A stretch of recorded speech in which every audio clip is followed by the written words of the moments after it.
What if the most dangerous thing you could do in 2026 is nothing? Not the nothing of the weak, not the nothing of avoidance, fear, or collapse, but the nothing of a predator. The stillness of a man who has realized that every unnecessary word is a confession and every explanation is a leak. A man who understands that in a world addicted to noise, silence is no longer passive, it is dominant. We live in an era of performative existence. People don't just live anymore, they broadcast. They don't struggle quietly, they document. They don't build, they announce. We post our goals before we earn them. We tweet our grievances before we understand them. We argue online with strangers we would never respect in real life. And all of it is driven by one fragile fear. If I'm not seen, I don't exist. But that belief is a trap. Because the moment you depend on being seen, you surrender control over how you are treated. The Stoics understood something that modern society has completely forgotten. Real power does not explain itself. It doesn't roar. It doesn't posture. It doesn't rush to be understood. Real power is the silence that follows a provocation, and the discipline not to fill that silence with insecurity. Most people today are leaky. Every misunderstanding triggers a reaction. Every insult demands a defense. Every rumor requires a correction. And every time you explain yourself unnecessarily, you are saying, "Your perception of me has authority over my inner state." That is not confidence. That is dependency. Epictetus knew this centuries ago. If you hear that someone speaks ill of you, do not defend yourself.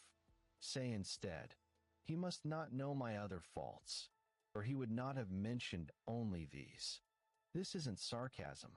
This isn't cleverness. This is ego death. It is the understanding that your identity does not need protection, because it does not live in other people's mouths. When you stop explaining your life, your choices, your timing, your pace, you stop asking for permission to exist. And in 2026, that alone will make you dangerous. Because the world is built to control what it can predict. A man who explains himself is easy to manage. A man who reacts is easy to steer. A man who overshares is easy to manipulate. But a man who moves in silence, he becomes a problem. Marcus Aurelius ruled the known world. He had absolute authority. He could have crushed critics, silenced opposition, erased names from history. Yet in his private journal, a book never meant for public eyes, he didn't obsess over enemies. He obsessed over himself, his impatience, his pride, his impulse to react. He wrote, "The best revenge is to be unlike him who performed the injury." That is not weakness.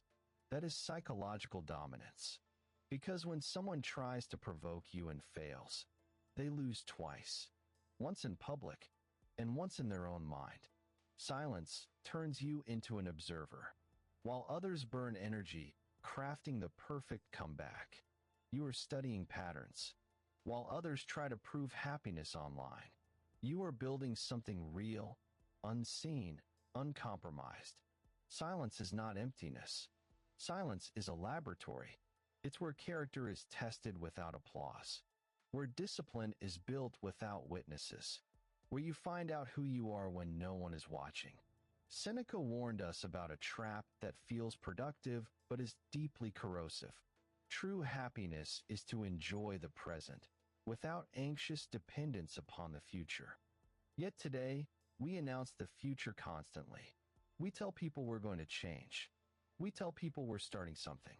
We tell people what we will become.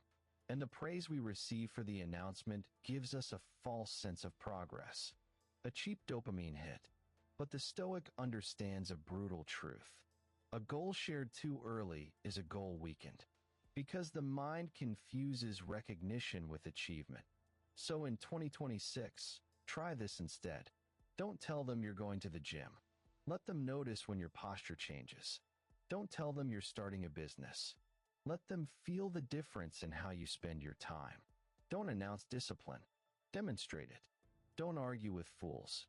Let them win the conversation while you win the decade. There is a tactical advantage to silence. A loud person exposes everything. Their triggers, their insecurities, their next emotional move.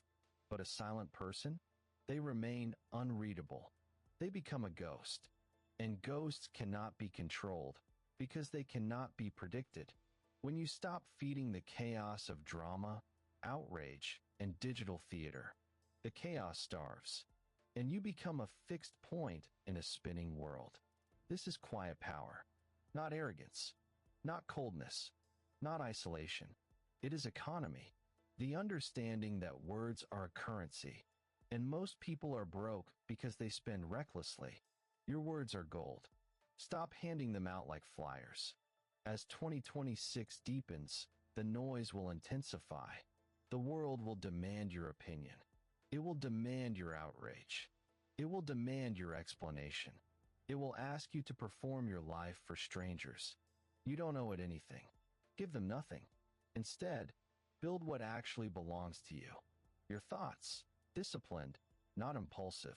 Your intentions, deliberate, not reactive. Your actions, consistent, not announced. Everything else is noise. Everything else is bait. Let the world wonder what you're doing. While they are busy talking about the life they wish they had, you will be living the one you quietly built. Stay focused. Stay silent. And when the results arrive, let them do the screaming.